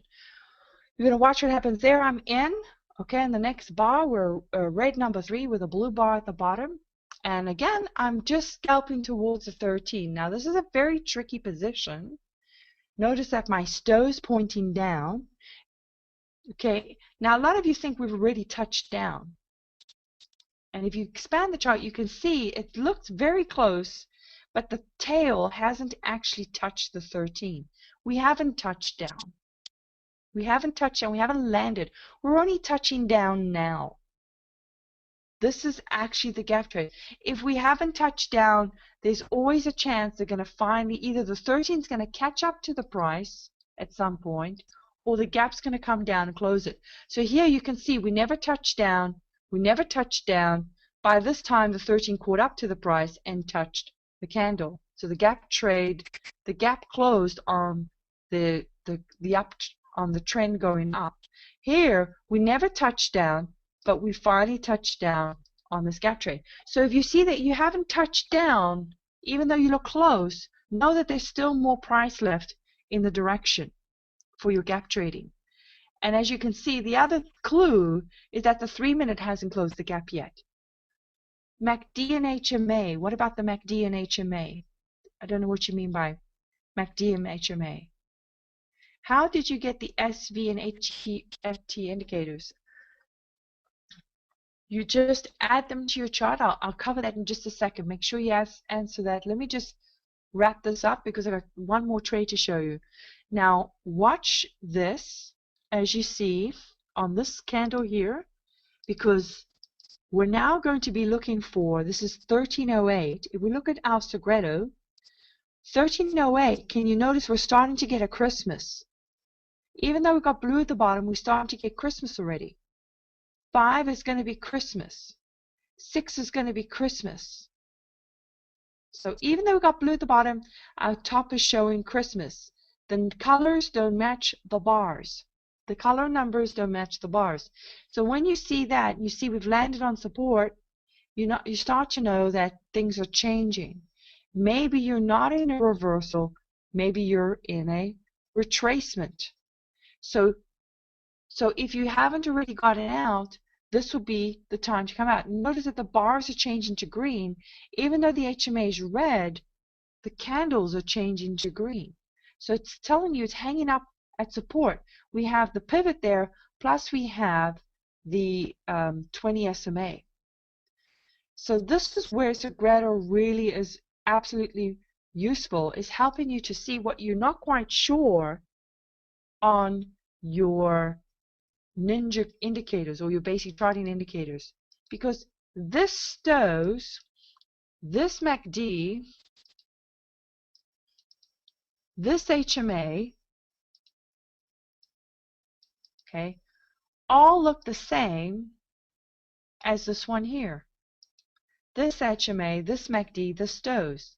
Can you see? Real time, they all look the same. And what happens is this one goes for, makes 200 bucks for you. But this one that we're looking at doesn't. It flattens out and it's looking like it's going to turn. So how can you tell from your indicators which one is going to give you 200 bucks and which one's only going to give you 30 bucks? And that's the flaw. That's the flaw. Because real time, you can't always tell. You got an alignment, doesn't mean it's going to go for 40 ticks. It could only go for 3. That's the flaw. And you can see here, the 3-minute gap trade is not as significant. Look how close it is to the 13. The trend is still pointing up. Notice that its STOs are still going up. The trend is still inkling up. So by now, when I see this, I'm no longer in my trade. Okay? When I start to see Christmas coming in on my Segredo, I'm out the trade already. I'm out. Look, on this, we've got a green bar. The HMA's already changed color on the Segredo. That's the nice thing about Segredo. It changes early. 1310, the HMA's already changed color. On 1310, we're still red HMA on Ninja. Doesn't the higher time frame tell the 5-minute? We're not going to get into that in just a second. We're going to cover that next week. I just want you to look at things from a real narrow focus, real tight and real timing. So, but so the Segredo is going to help you, but here's the other thing which we're going to cover next in my last trade. Let's do one more trade, which is coming in just a couple minutes here. So let's watch as this trend continues up. So really watch for that Christmas on the Segredo. Does all this apply to crude oil also? Yes. All of this applies to all markets. Okay? That's the nice thing about shadow traders, is your strategies are universal for all markets.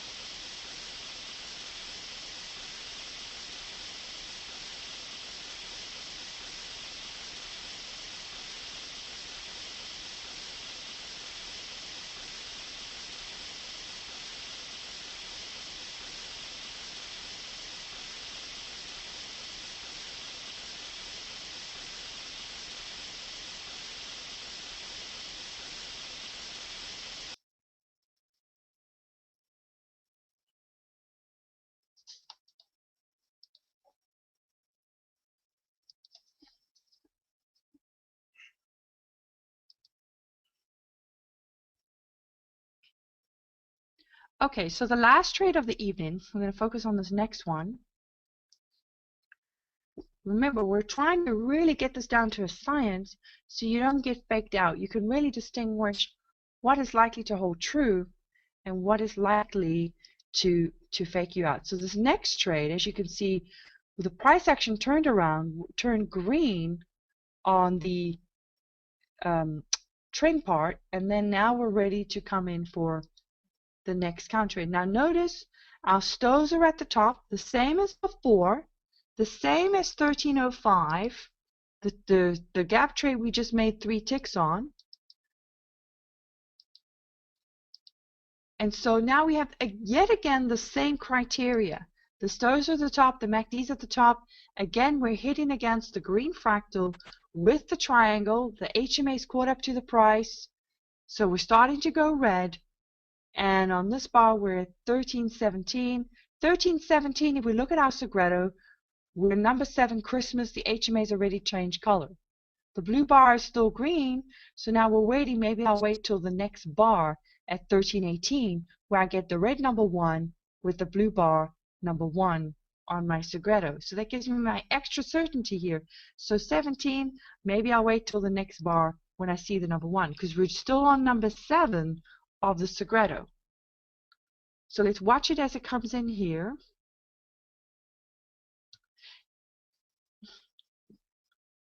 We've got the nice V.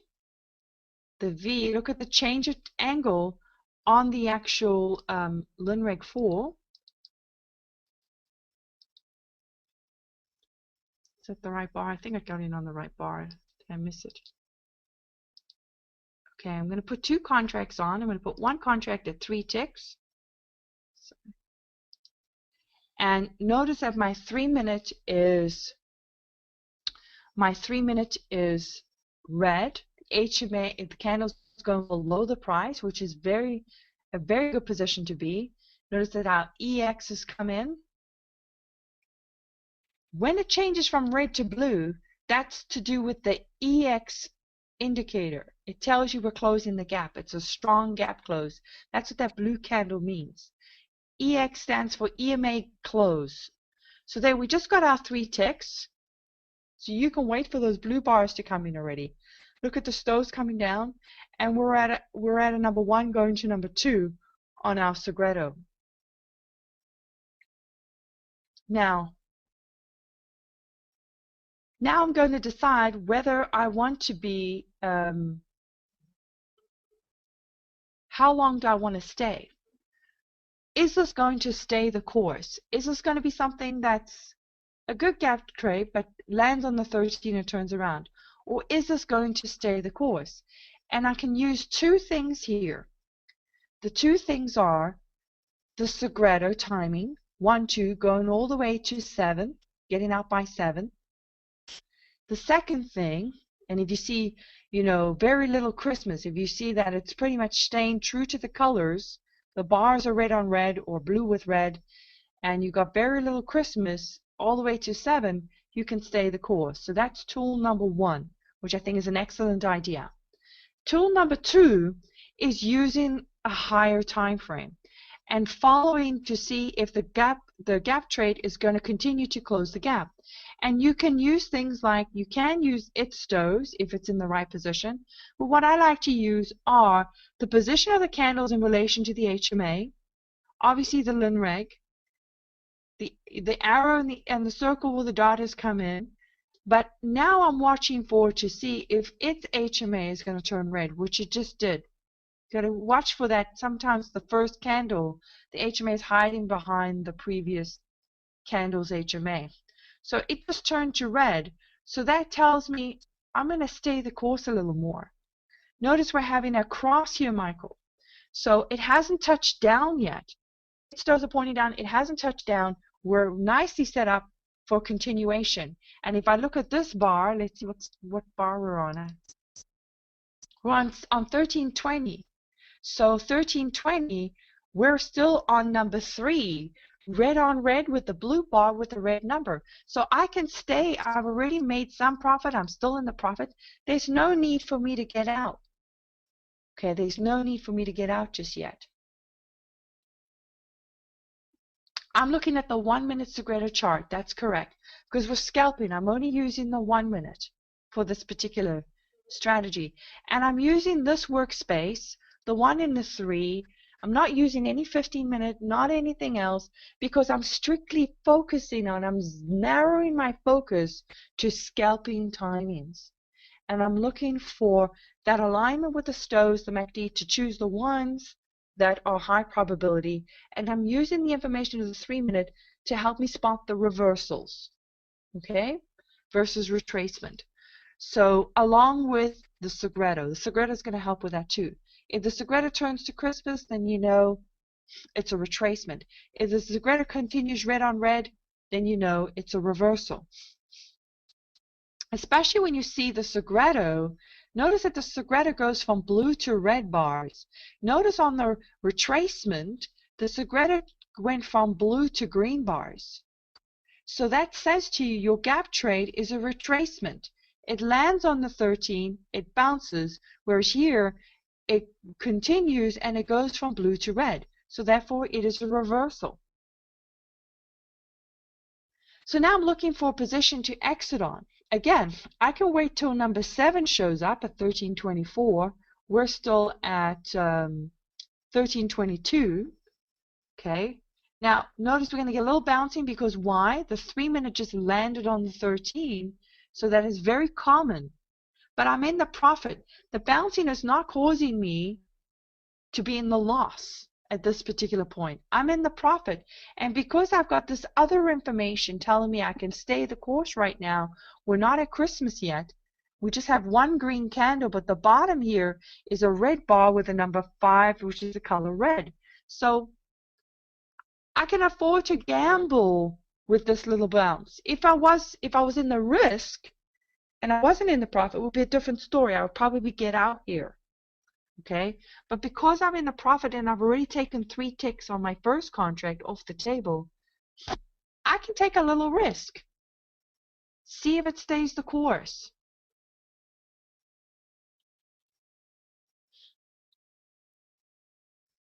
So 22 is number 5, 1322. So now we're getting to number 6. 1323 is number 6, candle number 6. Oh, it's still continuing, because a lot of times if there's a lot of momentum, it will not only, especially on the 3-minute chart, it will push through the 13 and go towards the 20. It could go down to this pivot or fractal, the maroon fractal on the 3-minute chart. So 1323, we're on number 6. So now notice on a 1-minute chart, we're at the 50 SMA. Okay, the 50 SMA, which is a very good place to exit. If you want to exit somewhere on reversals, the 50 SMA is a very good place to exit. Notice that the 3-minute chart just landed on the brown fractal. Those brown fractals you really want to pay attention to, especially on higher time frames, like the 3 and the 5 and the 15. So just land on the brown fractal, the 20 is right there for support. We've got the 50 and the intraday pivot. There's enough support to make me feel comfortable to get out. Now comes the green, 1324. Now, 1324, we're at number 7. So you should be out. This is it. This is your opportunity to get out. I happen to catch the lower part on number 6 because I could see how much support. So in conclusion, what's my conclusion here? In conclusion, agreed, very clear. When you're balancing retracement versus reversal, and you want to know if you're going to get 3 ticks versus 10 ticks, want to know that information, there's 2 tools you can really use to help you to navigate so you don't get faked out. And it's not going to be your STOs, and it's not going to be your MACD. Because as you can see, your STOs and your MACD line up on the 3-tick trade. They also line up on the 20-tick trade or the 10-tick trade. So those are not going to tell you whether you have a good move versus a not so good move. Okay? And here's the downside. You want to see the downside? Here's the downside. I want you to notice something. Watch here. If you don't pay attention to, if you don't get your entry and your exit down to a science, as I've just demonstrated, and get real specific about what rules you're going to follow, if you're just kind of going to go with the flow and see what you could get, thinking you're just going to, you're just going to be able to implement the rules as you go, and you don't go with a set focus that I want you to pay attention to. Can you see where my entry was? Can you see where the HFT bar is? Okay. If I don't have a well-defined exit, the HFB just came out and took all my profits. If I didn't take any profits along the way, the HFD just turned my good trade into a bad trade by not having a well-defined exit and a well-defined entry. And this is the problem that we have today with the HFTs. And you have no control over this. You're in San Diego, Chicago, Florida. You're miles away from the exchange. What happens is these guys are right in the exchange. They've cleared out towers in the building. They've got these huge computers, and they've got these fat fiber optic cables that are directly connected to the exchange. And they come in a chart. Your 3-minute chart is bouncing on support information. So here we're landing on the 13, we're bouncing, and here we're landing on the round fractal and the 20, and then we're bouncing. So the 3-minute support information in this case is what's helping you to see your changes. So your 3 minutes is going to help you to see that. And those significant gap trades are going to see this gap trade. On this gap trade, notice that the HMA didn't change color. So it wasn't a significant gap trade. Therefore, we didn't have a reversal, Michael. Okay? But on this gap trade, it was a more significant one. It went all the way through to end. And really because we had a red HMA color change. Our stows were pointing down. Here we just had some nice size bars and some nice spread to work with. The stows were pointing up. So that helps you to see, okay, support is the support is right there. There's not enough trend lines on the 3-minute to tell us that our gap trade is going to continue much further than the support information. So therefore, what we're looking at on the 1-minute chart is really a retracement.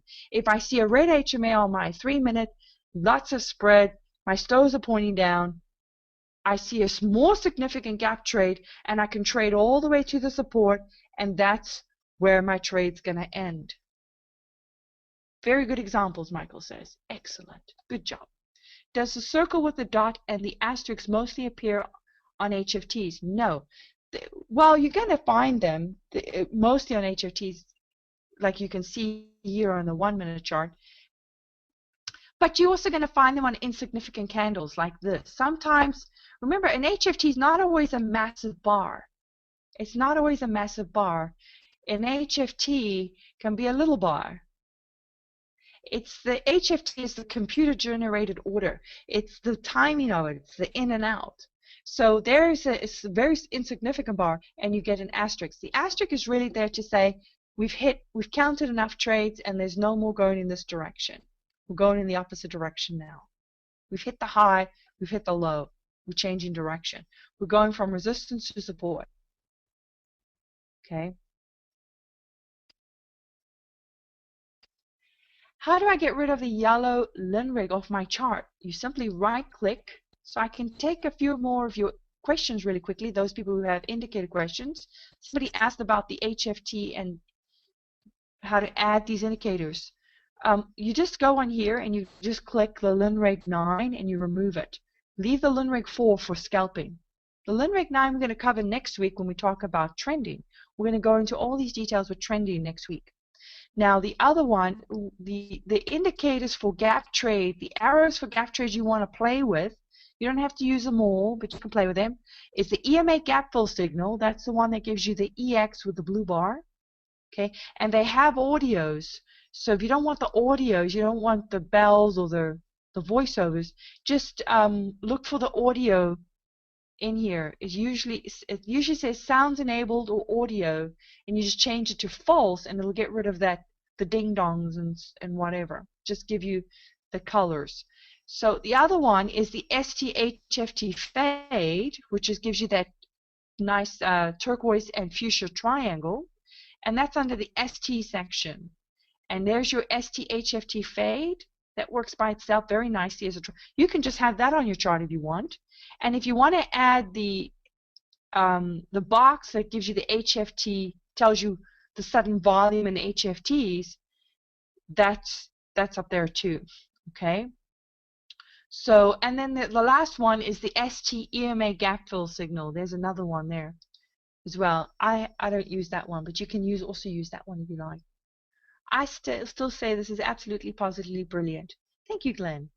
So I'm glad you got a lot out of it. I hope you were able to connect a few dots. I came late. Are there any news on anything? The only news we have is, remember, the Segredo, you have until the end of the year to lock in the $100 rate. If you want to be grandfathered in and you want to keep your $100 rate, I strongly recommend you guys do before the end of the year. Definitely start getting used to the Segredo. It's a very useful tool. You know, a lot of people signed up in the very beginning when we launched it, didn't quite know how to use it, got afraid with it, and stopped using it because they thought they're getting charged. Let me tell you, the Segredo will save you losing $500. If it just saves you losing $500 by not getting out before this number one HFT bar comes in, then it's worth the $100. You can make $100 in one trade. You paid for the whole month. Okay, so if you want to lock in that rate, I'm going to type this in. After the end of the year, it's going to go up to 149. And even if you're a shadow trader, it doesn't matter. If you sign up after December, if you sign up in January, you will get charged 149. Okay, which I still think is a great deal, guys. You know, a lot of people are paying $200 and more for this, for that tool. And remember, you get a lot of markets.